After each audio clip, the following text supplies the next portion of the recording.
अगर आपके भी घर में कलह कलेश रहता है, अगर आपके घर में पैसों की कमी है, किल्लत है, अगर आप भी परेशान रहते हैं, किसी न किसी वजह से आप मानसिक तनाव में रहते हैं, तो ये वीडियो आप ही के लिए है। नमस्कार, स्वागत है आपका हमारे इस YouTube चैनल में एक बार फिर से। दोस्तों, आज की इस वीडियो में हम लोग बात करने वाले हैं शनिदेव जी की गाथा के बारे में, उनकी कथा के बारे में। साथ ही साथ हम आपको बताने वाले हैं कि शनिदेव की इस कथा को सुनकर बहुत सारे लोगों का जो जीवन है उससे दुख दरिद्रता का नाश हुआ है। साथ ही साथ बहुत सारे लोग ऐसे हैं जिनका जीवन दरिद्रता में, गरीबी में बहुत ज़्यादा कटा है। तो इस कथा को सुनकर उनकी जो गरीबी है वो भी ख़त्म हो गई है। साथ ही साथ इस कथा के लगातार सुनने से आपका भी जीवन सफल हो सकता है। अगर आप भी अपना जीवन सफल करना चाहते हैं तो भगवान शनिदेव जी की ये गाथा शुरू से लेके अंत तक इस वीडियो के जरिए जरूर सुनें। चलिए इस कथा का शुरुआत करते हैं, इस कथा का प्रारंभ करते हैं। तो सबसे पहले भगवान शनिदेव की जय हो। चलिए शुरू करते हैं कथा के बारे में। एक समय ऐसा था जहाँ पर स्वर्ग लोक में एक प्रश्न उठा कि सबसे बड़ा कौन है। इस पर वाद विवाद हुआ कि 9 ग्रहों में से सबसे बड़ा ग्रह कौन सा है। विवाद इतना बड़ा कि परस्पर भयंकर युद्ध की स्थिति बन गई। यानी जो ग्रह है, 9 ग्रह हैं, उनमें आपस में भयंकर युद्ध की स्थिति बन गई। निर्णय के लिए सभी देवता देवराज इंद्र के पास पहुंचे और बोले, हे देवराज, आपको ही निर्णय करना होगा कि हम में से सबसे बड़ा कौन है। देवताओं का प्रश्न सुनकर देवराज इंद्र उलझन में पड़ गए। देवराज इंद्र बोले, मैं इस प्रश्न का उत्तर देने में असमर्थ हूँ। हम सभी पृथ्वीलोक में उज्जयिनी नगरी में राजा विक्रमादित्य के पास चलते हैं। विक्रमादित्य जो कि सत्य के पुजारी हैं। देवराज इंद्र सहित सभी ग्रह देवता उज्जयिनी नगरी पहुंचे। महल में पहुंचकर जब देवताओं ने उनसे अपना प्रश्न पूछा तो राजा विक्रमादित्य भी कुछ देर के लिए परेशान हो उठे, क्योंकि सभी देवी देवता अपनी अपनी शक्तियों के कारण महान थे। किसी को भी छोटा या बड़ा कह देने से उनके क्रोध के प्रकोप से भयंकर हानि भी पहुंच सकती थी। अचानक राजा विक्रमादित्य को एक उपाय सूझा और उन्होंने विभिन्न धातुओं, स्वर्ण, रजत, चांदी, कांसा, ताम्र, भस्म, सीसा, रांगा, जस्ता, अभ्रक व लोहे के 9 आसन बनवाए। धातुओं के गुणों के अनुसार सभी आसनों को एक दूसरे के पीछे रखवाकर उन्होंने देवताओं को अपने अपने सिंहासन पर बैठने को कहा। सभी देवताओं को अपने अपने सिंहासन पर बैठने को कहा। देवताओं के बैठने के बाद विक्रमादित्य ने कहा, आपका निर्णय तो स्वयं ही हो गया है। जो सबसे पहले अपने सिंहासन पर विराजमान है वही सबसे बड़ा है। राजा विक्रमादित्य के निर्णय के अनुसार शनि देवता का जो आसन था वो सबसे पीछे रह गया और अपने आप को शनिदेव ने छोटा जानकर क्रोधित होकर कहा, राजा विक्रमादित्य, तुमने मुझे सबसे पीछे बैठाकर मेरा अपमान किया है। तुम मेरी शक्तियों से परिचित नहीं हो, मैं तुम्हारा सर्वनाश कर दूंगा। शनि ने कहा, सूर्य एक राशि पर 1 महीने, चंद्रमा 2.25 महीने, मंगल 1.5 महीने, बुध और शुक्र 1 महीने, बृहस्पति 13 महीने तक रहते हैं।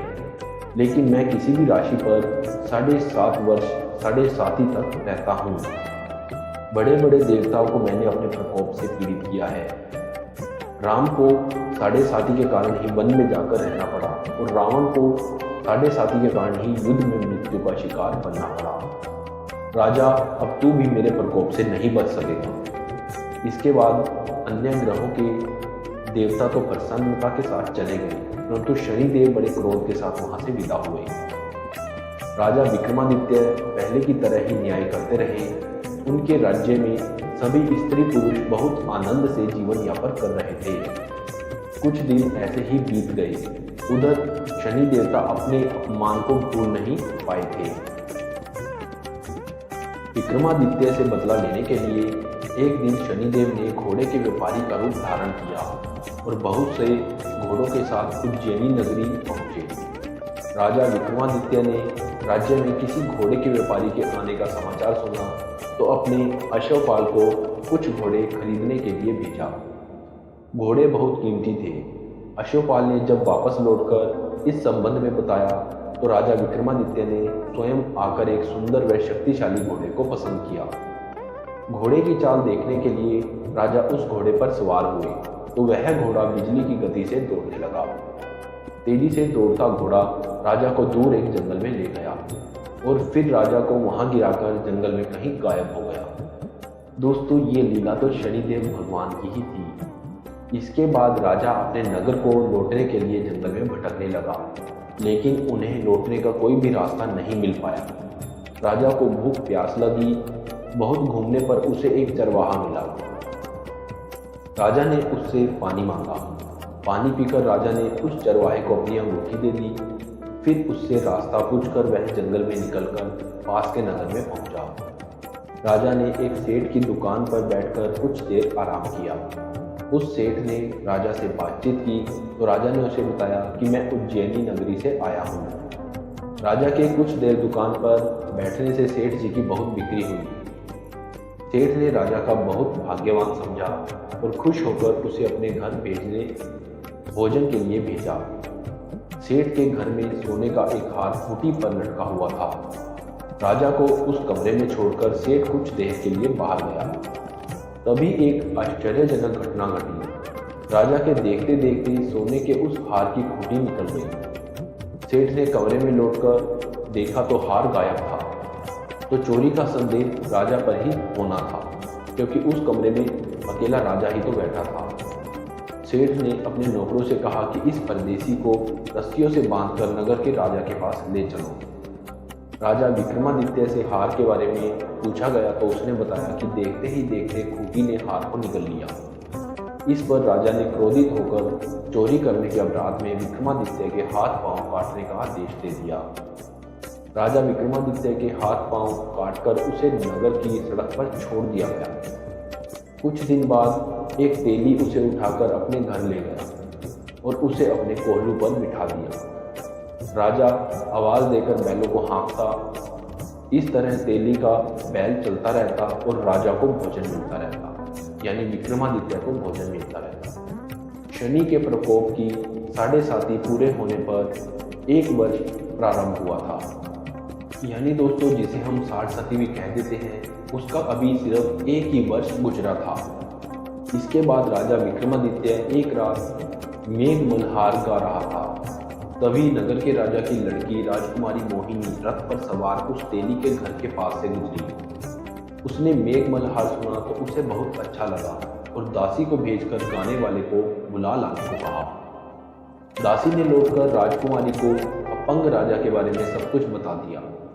राजकुमारी उसे मेघ मल्हार से बहुत मोहित हुई। अतः उसने सब कुछ जानकर भी अपंग राजा से विवाह करने का निश्चय कर लिया।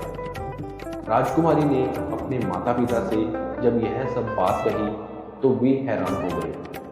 रानी ने मोहिनी को समझाया, बेटी, तेरे भाग्य में तो किसी राजा की रानी का होना लिखा है, फिर तू उस अपंग से विवाह करके अपने पांव पर कुल्हाड़ी क्यों मार रही है। राजकुमारी ने अपनी जिद नहीं छोड़ी। अपनी जिद पूरी कराने के लिए उसने भोजन करना भी छोड़ दिया और प्राण त्यागने तक का निश्चय कर लिया। आखिर राजा रानी को विवश होकर अपंग विक्रमादित्य से राजकुमारी का विवाह करना पड़ा। विवाह के बाद राजा विक्रमादित्य और राजकुमारी तेली के घर में ही रहने लगे। उसी रात चौपन में शनिदेव ने विक्रमादित्य राजा से कहा, राजा, तुमने मेरा प्रकोप देख लिया। मैंने तुम्हें अपने अपमान का दंड दिया है। राजा ने शनिदेव से क्षमा करने को कहा और प्रार्थना की कि हे शनिदेव, आपने जितना दुख मुझे दिया है ना, अन्य किसी और को मत देना। शनिदेव ने कुछ सोचकर कहा, राजा, मैं तुम्हारी प्रार्थना स्वीकार करता हूँ। जो कोई स्त्री पुरुष मेरी पूजा करेगा, शनिवार को व्रत करके मेरी व्रत कथा सुनेगा, उस पर मेरी अनुकंपा बनी रहेगी, यानी मेरा आशीर्वाद बना रहेगा। साथ ही साथ यह भी आशीर्वाद दिया कि उस पर हमेशा धन धान्य की कृपा रहेगी और उसके घर से दुख दरिद्र भी खत्म हो जाएगा। प्रातःकाल राजा विक्रमादित्य की नींद खुली तो अपने हाथ पांव देखकर राजा को बहुत खुशी हुई। उसने मन ही मन शनिदेव को प्रणाम किया। राजकुमारी भी राजा के हाथ पांव सही सलामत देखकर आश्चर्य में डूब गई। तब राजा विक्रमादित्य ने अपना परिचय देते हुए शनिदेव के प्रकोप की सारी कहानी सुनाई। सेठ को जब इस बात का पता चला तो दौड़ता हुआ तेली के घर पहुंचा और राजा के चरणों में गिरकर क्षमा मांगने लगा। विक्रमादित्य राजा ने उसे क्षमा कर दिया क्योंकि वह तो शनिदेव जी के प्रकोप के कारण हुआ था। सेठ राजा को अपने घर ले गया और उसे भोजन कराया। भोजन करते समय वहां एक आश्चर्यजनक घटना घटी। सबके देखते देखते उस खूंटी ने हाथ उगल दिया।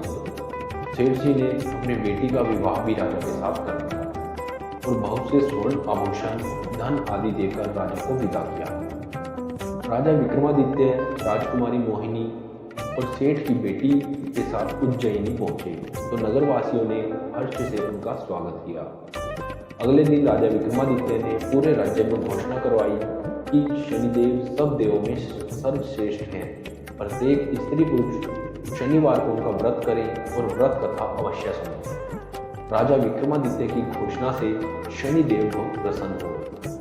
शनिवार का व्रत करने और व्रत कथा सुनने के कारण सभी लोगों की मनोकामनाएं शनिदेव की कृपा से पूरी होने लगी और सभी लोग राज्य में आनंद पूर्वक रहने लगे। तो दोस्तों, ये जो कथा हमने आपको इस वीडियो में सुनाई है, ये शनिदेव जी की कथा है। अगर आप लोगों के धन धान्य की बरकत आप बनाना चाहते हैं या फिर अगर आप लोगों के किसी भी तरह का कोई कष्ट चल रहा है, पीड़ा आ रही है, दरिद्रता है, तो आप जैसा इस वीडियो में बताया है उस तरीके से अगर व्रत करते हैं, शनिदेव का पूजन करते हैं, उनका नाम लेते हैं और शनिवार के दिन शनिदेव के मंदिर जाकर उन पर तेल और दिया जलाते हैं, उनके ऊपर तेल चढ़ाते हैं और अलग से दिया जलाते हैं और साथ ही साथ परहेज करते हैं। किसी भी तरह का मांस मदिरा किसी भी चीज़ का सेवन उस दिन आपको बिल्कुल भी नहीं करना है। यकीन मानिए शनिदेव की कृपा पर बनी रहेगी और आपका घर भी खजाने से भर जाएगा, धन धान्य से भरपूर आपका घर भी हो जाएगा। तो दोस्तों, आज की वीडियो में इतना ही। वीडियो अच्छी लगे लाइक करें, शेयर करें ताकि ये वीडियो और भी किसी के काम आ सके। धन्यवाद। जय हिंद।